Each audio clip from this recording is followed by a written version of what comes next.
And welcome back to the Hotline. We're talking a certain Red Bull driver that is not doing particularly well. This is almost a copy and paste of last year's Sergio Perez. But, and I want to say but, there's a lot of people having a go at Liam Lawson. We're potentially gonna try and swim through the quagmire that is the media social storm, having a go at Liam Lawson, saying you're no better than Perez, he should be gone, etc. But after 2 races, should we be concerned? Should Liam be given another chance? And has Liam put some of the pressure on himself? All this and a little bit more.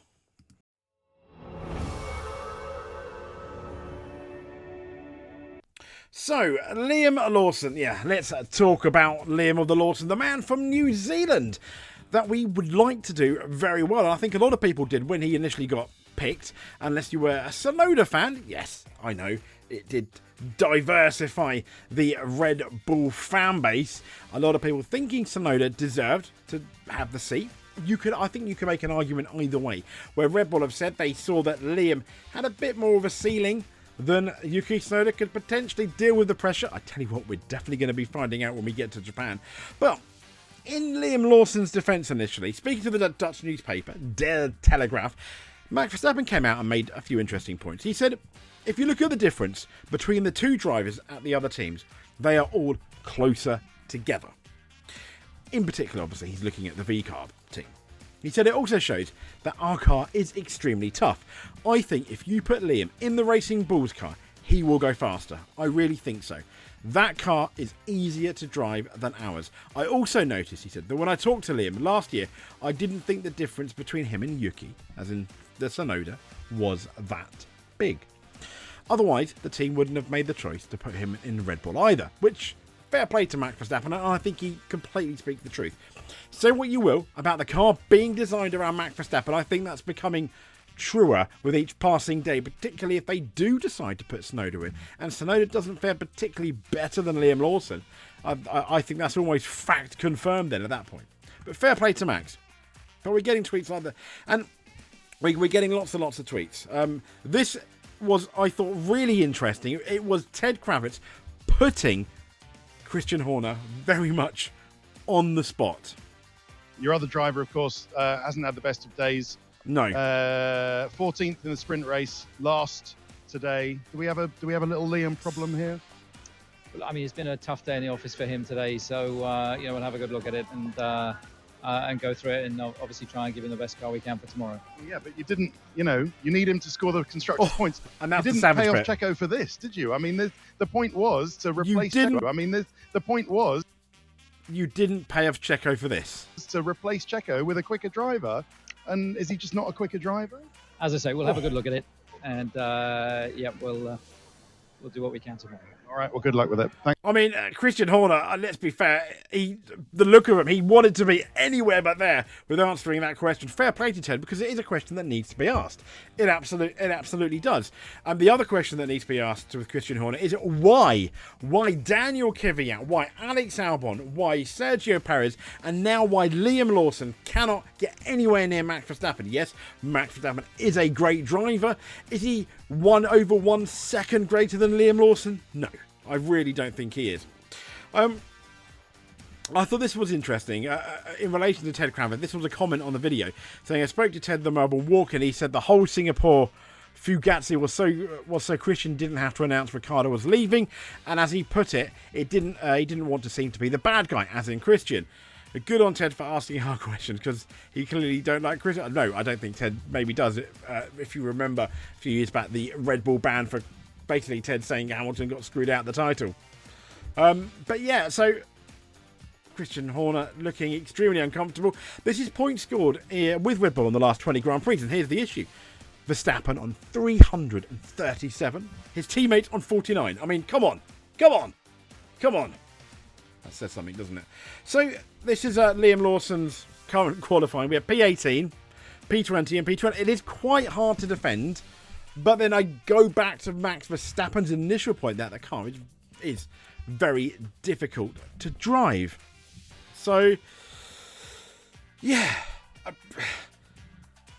It's an interesting one, is it? How much do you have? How much is it Liam Lawson's fault, and how much is it the team's fault, and how much is it the race engineer's fault for not potentially setting the car up right? It is an absolute quagmire. And then, I mean, here we go. Is Liam Lawson's time at Red Bull coming to an end already? Lawson could be replaced as early as the Japanese Grand Prix. I don't think that's going to happen. But Tsunoda, Japan, I mean, I'd be surprised if it happens, put it that way. Breaking, Red Bull are strongly considering replacing Liam Lawson. I just hope Liam Lawson's not on social media hearing this. Poor guy. Helmut Marko's come out and saying Yuki is a different Yuki from years before. He is in the form of his life. Yeah, I know. And Helmut Marko not really helping things there, really. I mean, yes, he's praising Yuki Tsunoda, but why is he praising Yuki Tsunoda? It's so political. And Red Bull has become an absolute, I think, unless you're on the Verstappen camp, an absolute toxic environment. Red Bull, not necessarily the racing board, the Red Bull team at the moment, I think, with people, the minute Helmut Marko, when he goes, it will improve. Definitely. And here we go again. For RBR Daily, a really good daily source for Red Bull news. Yuki Tsunoda potentially swap places with Liam Lawson for the Japanese Grand Prix. Incidentally, no final decision has been made yet. That's really important. But options being discussed. Options are being discussed. And yeah, the way F1J, I completely second you. The way the media, fans, journalists, and even Sky F1 pundits are piling on Lawson is actually disgusting. I don't think that Sky F1 pundits are piling too much on Lawson. I'd like to think, if you open up Captain Subtext, I'd like to think what they're saying is now, why is this the case? Not necessarily throwing it all at Liam. And that's what we're doing. Why is this the case? Why is Liam Lawson slow? Because it's not all Liam Lawson. It definitely isn't. Red Bull swap Lawson and Tsunoda for F1 next race. This was the Motorsport story. Red Bull weighing up switch as early as Suzuka. I don't think it's going to happen though. Amid a difficult start to the season, is already considering changing its drive alarm ahead of Suzuka. No final decision has been taken. That's quite important. Discussions about such a scenario have begun. Now, if you remember, it was almost a guarantee that Sergio Perez was gone, and then come the Canadian Grand Prix in June, he got a new contract. And then we thought he was going to go, being replaced by Daniel Ricciardo after the the summer break at Spa. Oh, after Spa. Didn't happen, did it? So the fact that they gave Perez a massive chance but not Liam Lawson is really, really unfair. I'm not saying give him Lawson the whole season, but give him more than 2 races, for goodness sake. And then at least you'll know. The issue with Red Bull is they're losing their bleeding points in the Constructors' Championship, which means money. And speaking of money, is that the reason why they didn't get rid of Perez sooner? Because of the amount of money he gave Red Bull? Who knows? Lawson, though, has endured an enduring campaign so far. Speaking to the media, he admitted he still has got a lot to get to grips with the RB21. He said, it's really tough, honestly. I mean, fair play to him coming out and speaking to the media. It must be so hard for the guy. I think the window is really small. I mean, that's known. But honestly, that's not an excuse. I think, he is hard on himself. When he's talking about the window, he's talking about the window of getting the car right, getting the tyres right. And that's something that Liam hasn't got round to yet, but Max Verstappen has. When asked what he needed to improve, he said, it's just time. Unfortunately, I don't really have time. And with those words were put to Red Bull's boss Helmut Marko, saying quite helpfully, he is right, go away. Although Helmut Marko didn't specify whether Lawson would be given more time, it now appears his lack of clarity on how to extract performance has prompted Red Bull management to consider an immediate lineup change. Now, if they put Tsunoda in Japan and he suddenly qualifies in the top 10, he's a lot closer to Max Verstappen, fair enough, but if he's not, then wow, Red Bull are in trouble. The Japanese driver qualified 5th in Australia and was running in a strong 6th place before, obviously, that error from Red Racing Bull's cost him positions in China. He showed strong form again, finishing 6th in the sprint while fending off the Mercedes of Kimi Antonelli. And he suffered the Japanese driver suffered a front wing failure late on, which caused, obviously, a later pit stop. So, asked about Yuki's performance earlier in the week, he said Yuki is a different Yuki from the years before, yada, yada, yada. But it's from Helmut Marko. I mean, it's like Monopoly money that coming out of his mouth, isn't it? It's worth it. So with Tsunoda's early season form, though, this is why we have all this speculation in the media about a possible promotion. And after finishing 5th, Tsunoda was asked in his media session whether he would agree to swap places with Lawson. He said, Japan, yeah, 100%. I mean, the Red Bull car is faster. In the hands of Max Verstappen, yes. The big question is, if you were Yuki's management, would you be like, yes, Yuki, go to that Red Bull? Or is it going to hurt Yuki more? Red Bull destroying more drivers by the year than anyone else, somewhat sadly. And this is obviously poor Liam Lawson talking about his plight with the Red Bull car. This is after qualifying. I think it's just time. Unfortunately, I don't really have time.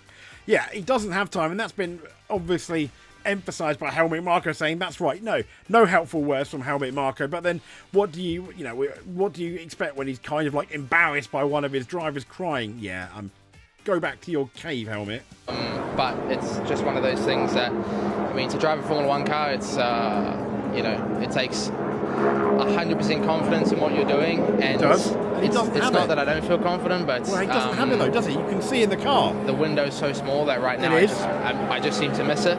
Yeah, and he's talking again about that window of performance with the Red Bull. To get that nailed down is so difficult. And that's something that Sergio Perez found difficult. Alex Albon found difficult as well. Daniel Kvyat, Pierre Gasly. And it's that I just need to get a handle of. So yeah, I don't know how else to put it. I mean, yeah, he's completely lost, poor guy, isn't he? Liam Lawson doubled. Now,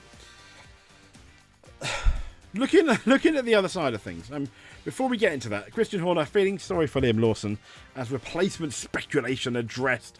He said Red Bull will examine all the information available to the team in deciding how to address this issue. As you know, speculation is ramping up. And Christian Horner fails to deny the possibility that Liam Lawson could be stood down. At least say no, it's not. It's not happening in Japan or something. For goodness' sake. And it's a difficult start. We've all spoken about that. He said, speaking to the media, Horner spoke of his empathy for the position of Lawson has found himself in so quickly into his dream drive with Red Bull, but notably failed to shut down the speculation that Lawson could be replaced as soon as Japan. He said, I think Liam's had a tough couple of races, a tough weekend here. He said, we elected to take him off the grid out of Park Ferme to do a significant setup change. This was for China. He started in the pit lane. And so we've managed to get 56 laps of reasonable data. From that, obviously, we'll take that away and we'll have a good look at it. And as a group, we'll do our best to support him. Yes, Helmut Marko, support, the S word. Asked directly if Lawson could be replaced for Japan, Horner said, there's always going to be speculation in the paddock. We've only just finished the race here. We'll take away the info and have a look at it. So he didn't say no. He said everything is purely speculative at the moment. As I said, we've just finished this race. We're going to take away the info and have a good look at it. Yeah. Didn't say that about I mean, you were much more positive about Sergio Perez, but was that because of the money? The one issue that Liam Lawson has, and there does seem to be a media social-ish backlash on it. And a lot of people have suggested he's arrogant. Some people could... Is it just because he just says what he thinks? Which is what we've all been claiming for. We don't want robots. We don't want boring drivers. We want them to be real. But then the minute someone says what you think, like Max Verstappen, people criticise him, including I've been one to criticise Max Verstappen. Maybe he's been a bit too real. The way, the sweariness at his poor race engineer, etc. But still. But look, this was in March this year, not that long ago. The story came out. I don't know how long the quote is though. But Lawson has fired shots at Yuki Tsunoda ahead of the Chinese Grand Prix as pressure mounts over who deserves the coveted seat. Ahead of the Chinese Grand Prix, Liam Lawson has delivered unforgiving statement about Tsunoda. In an interview with, once again, the Telegraph, he dismissed the idea of sympathy after he was promoted alongside Max Verstappen. He said, you can't in this sport feel sympathy. And anyway, if I look back over our career, I was teammates with him in F3 and I beat him. In Euro Formula, I was teammates with him in New Zealand and I beat him there. And in F1 last season, I think honestly, if I look at all the times he got promoted instead of me in those early years, then no. He's had his time, now it's my time. That might have aged like milk if Liam Lawson goes. And yeah, why say that? Why say that? And here, absolute troll. I think it's quite funny. But his best ever race, once again, why? Best ever. Okay, yeah. So they asked Liam for his best ever race. Best ever F1 race. Oh, that's Really tough. Abu Dhabi. That's so controversial, but best ever F1 Yeah. race. Yeah. I mean, you'd have the announcer. Yeah. So that's upset about half the Formula One fans, hasn't it? Jacques Villeneuve, because he's Jacques Villeneuve, he's also thrown his shoe I guess, helmet, whatever. Driver's helmet, that is. Into the debate. Brutal Liam Lawson, worse than Perez, verdict delivered. I mean, yeah.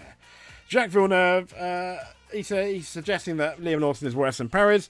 As we know, Lawson's found it challenging. And let's get the quote. Can we find the exact quote that Jacques Villeneuve actually says? Jacques Villeneuve joined the F1 TV crew during the sprint race pre-show, where a natural topic of the conversation was Max Verstappen. It's talking about Max Verstappen as dominant, and what does he say? He needs a teammate, Villeneuve said. He then turned his attention to Liam Lawson. I mean, it's worse than Perez right now, and this car needs to evolve, needs to improve, and you cannot do it alone. Yes, true. He said it's also not the right team to have a bad weekend because Helmut Marko doesn't like it. How we can get a life. He really, that's me saying it, not Jacques Villeneuve. And Villeneuve came on and said he really pounds on his drivers. He wants them to be strong mentally. And if you don't cut it, he chops you. They know that. It's a tough space to be in. In another team, he would be protected better. But Lawson isn't in another team. Perhaps the only saving grace for Lawson is that the fact that Red Bull is running out of drivers in their pool. Oh, wow, spicy. Villeneuve observed. He said that's the issue because in Isaac Hadjar, Marko was very rough on him last weekend. Isaac was in tears when he crashed and Helmut reacted badly, so it just put more pressure. And it allowed the former F1 champion to consider the impact of Red Bull's ever-evolving cycle. Those drivers are very young, so they might not be ready for F1. They might not be strong enough for F1 yet. And if you put Helmut Marko in the mix, it's either you become strong really quickly or you're done. I mean, you know, if we'd all given up on Alex Albon, for example, Williams wouldn't be where they are now with an amazing driver.